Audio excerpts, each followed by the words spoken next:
Salutations audience, you're watching Bavery, I'm Ben, and today's is going to be a short video which will give some advice to guys about relationships.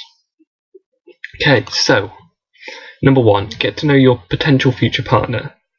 So there is no point going into a relationship if you know nothing about the person you're going into a relationship with. The show How I Met Your Mother shows this very well in season 4 when Ted starts dating a woman and proposes to a woman he barely knows. And one thing leads to another, and he accidentally poisons her because he makes her pesto with peanuts in and she's allergic to peanuts, but of course he doesn't know that. So you need to get to know your future partner. For example, Avery and I met Avery in May of last year and we started dating in November of last year. So I got to know Avery for 6 months before I actually asked her out. And it gives you a chance to know what they like and dislike, their interests, their hobbies, and it gives you an idea if you actually are compatible as a couple. Number 2, always respect your partner. This is probably the most important advice on my list. There is no point getting into a relationship with someone you don't respect. So this means you're always polite to them, you're not rude to them, you don't make jokes that they will find offensive, you respect their religion, their ideas, their philosophy.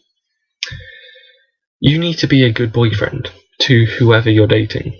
No matter how crappy they are to you, you always need to be the person. You always need to be the respect. If it's fine if they're crappy to you, because you can get out of that relationship, but you can get out of that relationship knowing that you're not the reason for it, because you were the one who was always respectful.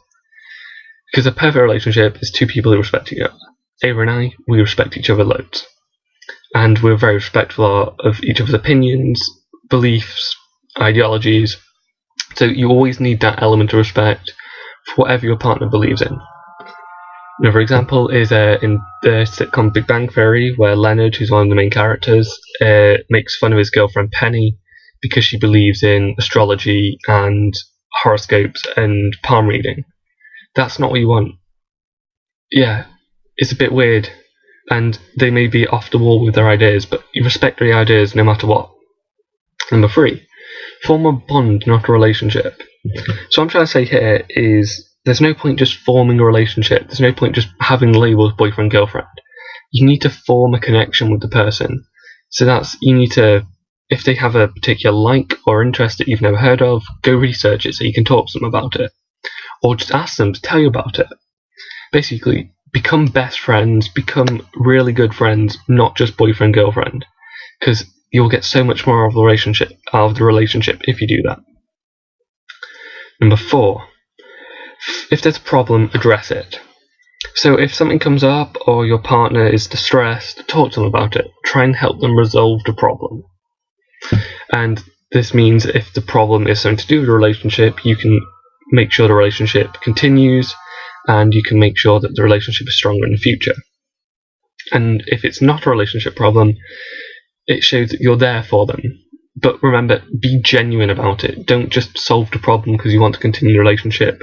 Solve the problem because you actually want your partner to be happy. However, there's an important caveat on this. Do not force resolution on your partner. So if they don't want your involvement, don't force your involvement. So if they say there's a problem, and you ask what, and they're like, oh, it's okay, I can handle it. Don't go, oh, come on, tell me. Because it just shows that you're nosy. And it just shows that you're a little too eager to help them.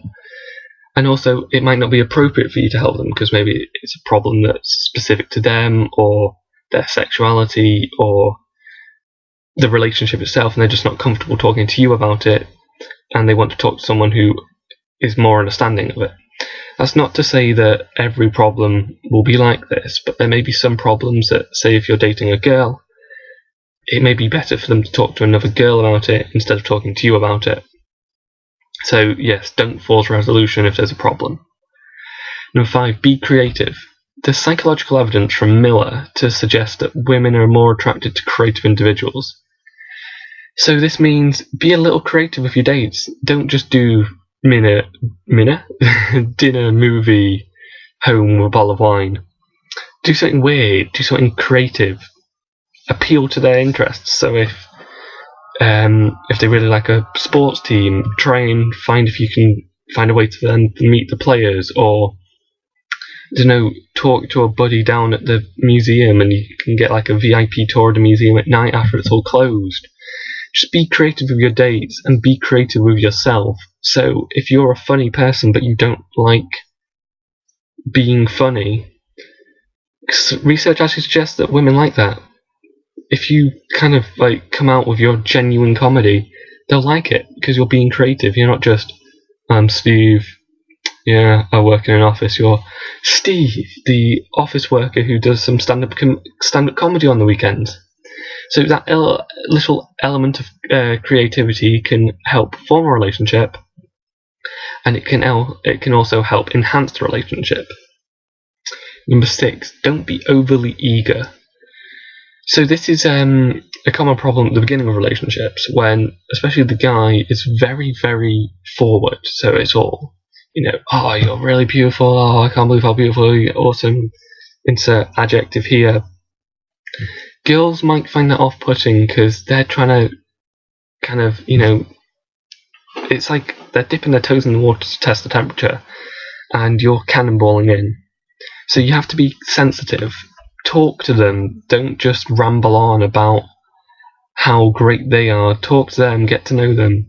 Help enhance the relationship from the offset instead of just doting on them and telling them how much they mean to you when you've only been dating 2.5 weeks. Because they'll find that, they'll think that you're overly eager to commit, and they might be off-put by that. So don't be overly eager, but make sure that you're not overly distant. So yeah, tell them that they look nice, but don't send them a 4-page letter 2 days after you start dating, highlighting every physical feature you love about them. And number 7, don't make promises you can't keep. So this, you may say something to make yourself sound more appealing, but they might take that seriously. So say your partner has always wanted to go to Paris, and you're like, maybe I'll one day take you to Paris. They might actually think that. Or if they say, oh, it'd be really great to spend my ex birthday in Paris, and you go, well, maybe that'll happen, and then you don't do it because it's just like, oh yeah, I just made them feel happy. They're gonna feel really shit. They are, and I apologize for my language, but they will feel shit because you were like, oh yeah, wink wink, Paris, wink wink, and they're like, oh my god, he's going to take me to Paris, and then you don't do it. You just feel shit. So that's my advice for guys. I hope it helps, and I hope you all have happy relationships. And we shall see you in 2 weeks' time, and tune in next week for Avery's video.